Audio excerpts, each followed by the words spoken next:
Good morning, good morning. Haven't done one of these drive and talk videos in a long time. Besides my snacking videos, of course. But I wanted to make a video response to BC Truck for mainly two reasons. Test how this camera does. Ooh, there's a motorcycle. Test how this camera does as a dash cam, and also it was kind of timely that BC Truck mentioned cable guys. I've had my run-ins with the cable company. I'm sure everybody who has or has had cable has similar, if not the very same kinds of experiences. So BC Truck says that every time there's rain or there's wind, his cable goes out, and every time he calls, they tell him they're going to reset his modem or whatever he has, and they never call back, and it's a nightmare. I get it. So let me start my journey from most recent to most long time ago. My experiences with the cable company.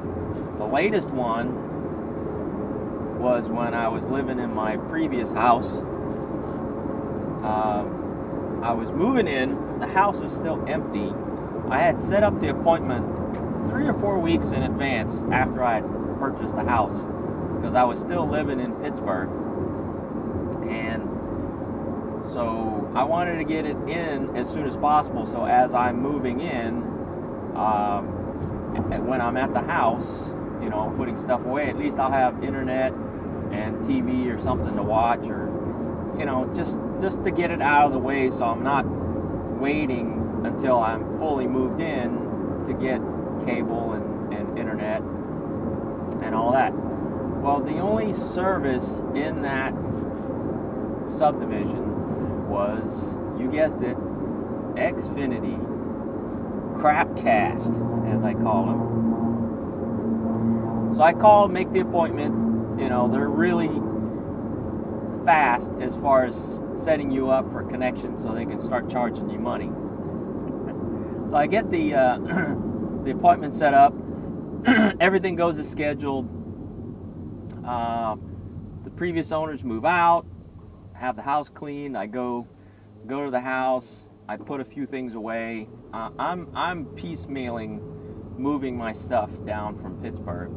I move like a carload or a truckload at a time until I can get the big moving truck to bring the rest of the household goods down. So I have stuff that I need to put in the house, but not a whole lot. And so day of the hookup comes, and I go to the house, and I'm waiting for the guy to show up. Excuse me. And I believe he shows up on time, and in this big van. But the thing was, he was a contractor. It wasn't an Xfinity van. It was like Bob's Electrical Service or something like that.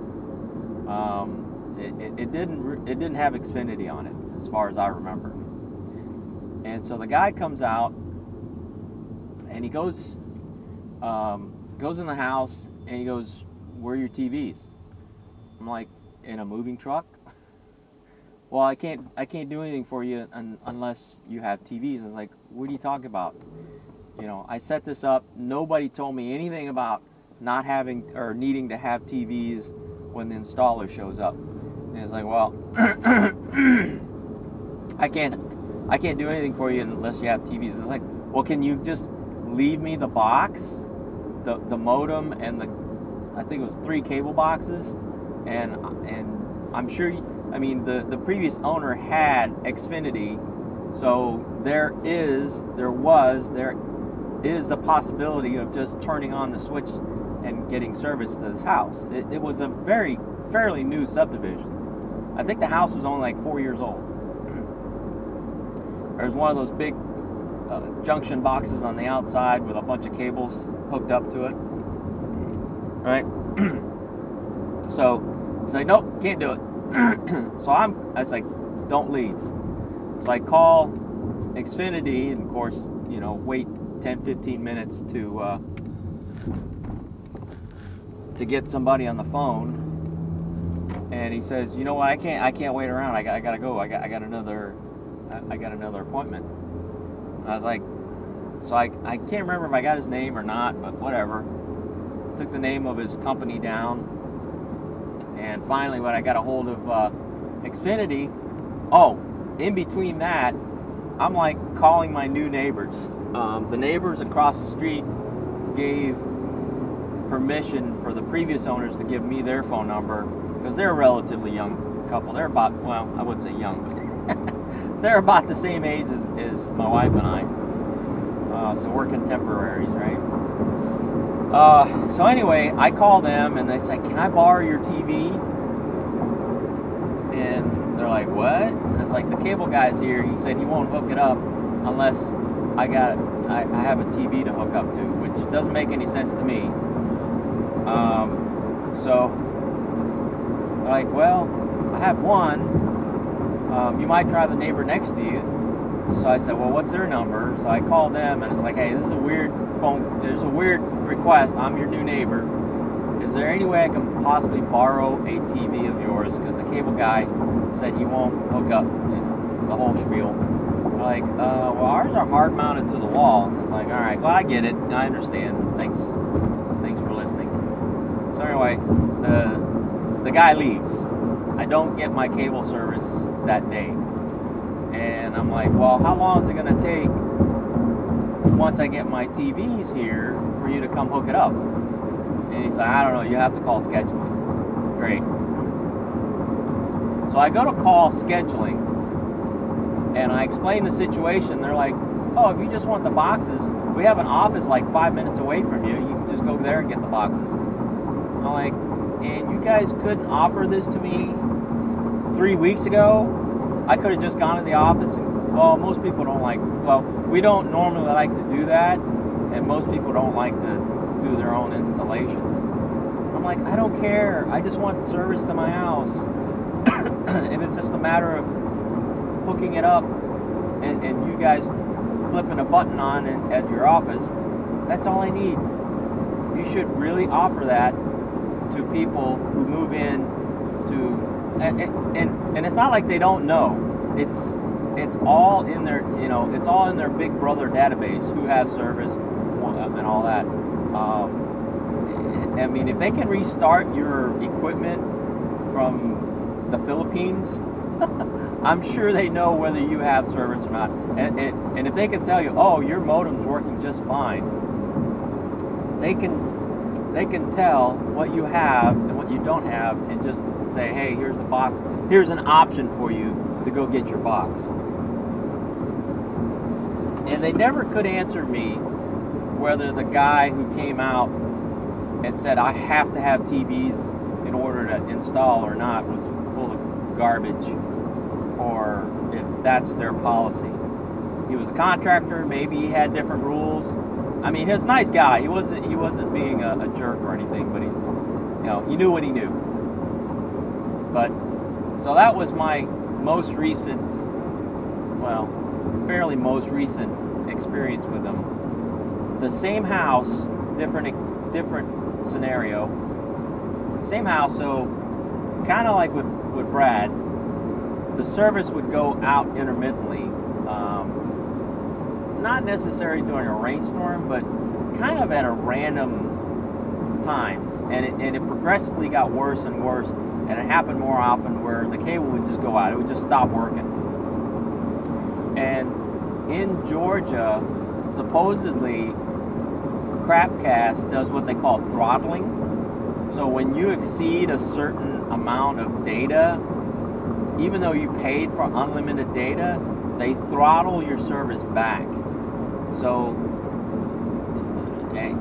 the analogy is speed, right? So when you're driving, when you have cable, their cable, it's like having a leased car, right? You're using the car, and you can travel 80 miles an hour until you hit 1,000 miles. If you've driven 1,000 miles, that car will throttle back to where you can only drive 50 miles an hour. So same with the cable. You have 5 megabytes per second or whatever, 100 megabytes per second download speed on your internet. So you can do streaming, internet, you can watch YouTube videos, all that just fine at max capacity. But once you exceed a certain number of gigabytes of downloads and uploads, they throttle you back to 50 megabytes per second, or megabits, whatever the rate is. And I kind of knew this going into it, but I didn't think I used that much data at that time.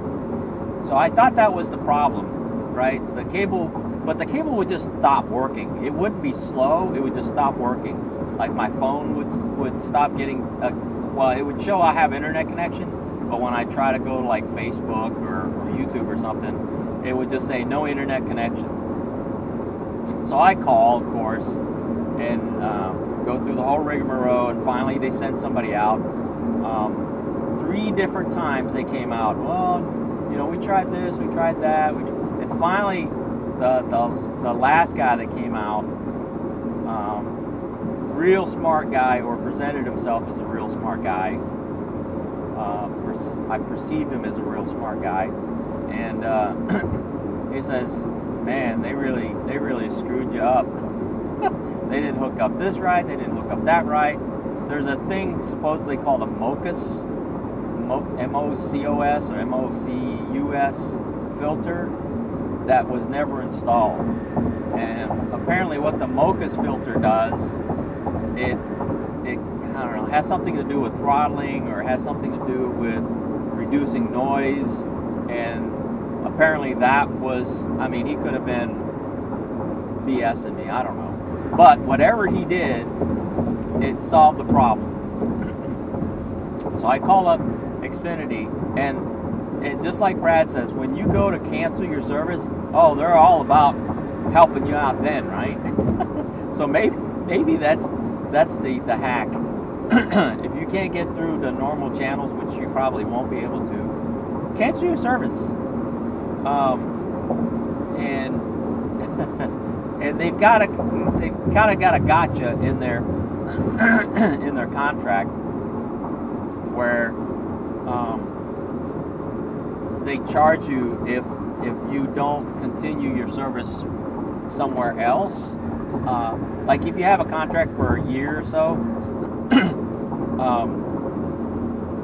and you're only like 8 months into your contract, they can charge you like a early cancellation fee, unless you're moving to a different area where they have Xfinity, and then you have to continue your service.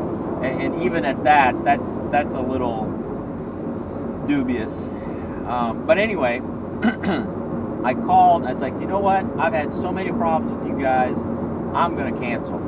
Oh, Mr. I'm sorry. What can we do for you? And it's like, well, I've had the service for like 2 years, and apparently I find out that you guys didn't install it, or the technicians didn't install it properly. So for 2 years I've been getting substandard service versus what I paid for. I think they threw like a couple $100 at me, which I think I was paying like $100 a month. So basically I got like two months of service for free. And I was like, well, I'm still gonna cancel when my service is not. I think Verizon was gonna put in fiber optic, or maybe AT&T. AT&T was putting in fiber optic in my subdivision within like the next few months, and then my contract with Xfinity would have expired by then. But anyway, so yeah, those are my 2 most recent experiences with Crapcast. Oh, and back to the back to them saying, oh, if you move to another area with Crapcast, and you can just finish out your contract. So I moved from Pittsburgh. I had Crapcast in Pittsburgh, I think. And so I go down to where I'm living now, and I get Crapcast, and I call them. It's like, hey, you know, you guys are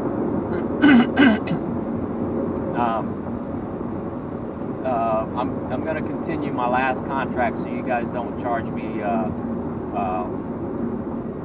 an early termination fee. And they're like, oh, we can't do that because this is a totally different region.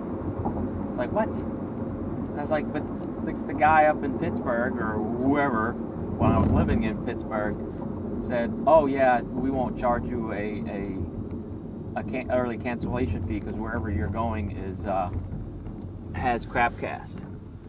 So anyway, I think they didn't charge me the early termination fee, but then I couldn't just finish out like my last couple of months with Crapcast. I had to get a whole new contract, so you know, that's a bunch of BS there. So anyway, it's kind of one of those things where you can possibly live with them, but it's not going to be pleasant. And some places they have limited service, or they have the monopoly in their in that region, and or the service that where you're at is actually worse, if you can believe that, than Crapcast. Where I'm at, there's a company called Hargray, and I had Hargray at one of the places I lived temporarily, and they seemed to be okay. I didn't have any problem with Hargray, but I've heard horror stories about Hargray from other people who have it on a permanent basis. Apparently with spotty service, as far as, you know, the service goes out, or real slow, a lot of throttling going on. But yeah, it's hard to believe that there's worse services than Crapcast. But anyway, I'll leave it at that. I'll catch you guys later. Take care. Bye.